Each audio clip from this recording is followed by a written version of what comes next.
পরিচিত আমার একটি প্রিয় কবিতা মেঘ বলল যাবি।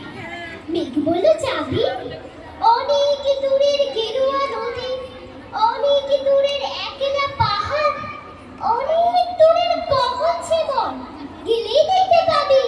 যাবি? জানলা দিয়ে মুখ চুকিয়ে পড়ল সে মেঘ। যাবি? আমার সঙ্গে যাবি? দিদি ফুরিয়ে রাত ঘনাবে, রাত্রি গিয়ে সকাল হবে, নীল আকাশে উড়বে পাখি, গেলেই দেখতে পাবি। যাবি? শ্রাবণ মাসের একলা দুপুর, মেঘ বলল যাবি? আমার সঙ্গে যাবি?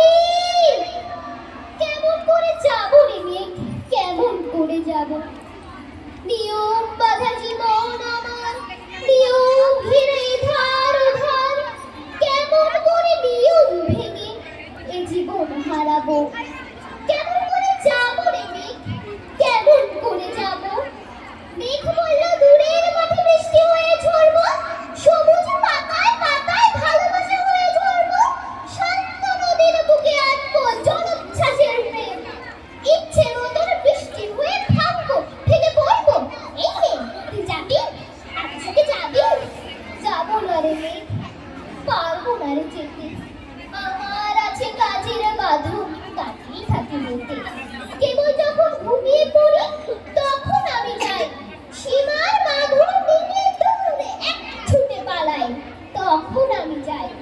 স্বপ্নে আমার গেরুয়া নদী, স্বপ্নে আমার সুনীল আকাশ, স্বপ্নে আমার দূরের পাহাড়, সব কিছুকে পাই। জাগরণের এই যে আমি কৃতদাসের মতো, জাগরণের এই যে আমি এবং আমার জীবন, কাজ আমাদের শুধু এমন মুখোশ ঘেরা জীবন, তবু রেখে যাবো একদিন তোর সঙ্গে, শ্রাবণ হাওয়ায় নতুন রঙে যাবো রে মাঠে যাবো, সেদিন আমি শিমুল পলাশ ভিন্ন বলে যাবো, পাগল হাওয়ায় উতলে ধারায় আমায় খুঁজে পাবো। যাবো রে মেঘ, বাচ্চারা যেন দিকে না যায়। যাবো রে মেঘ, যাবো, যাবো রে মেঘ, যাবো। ধন্যবাদ।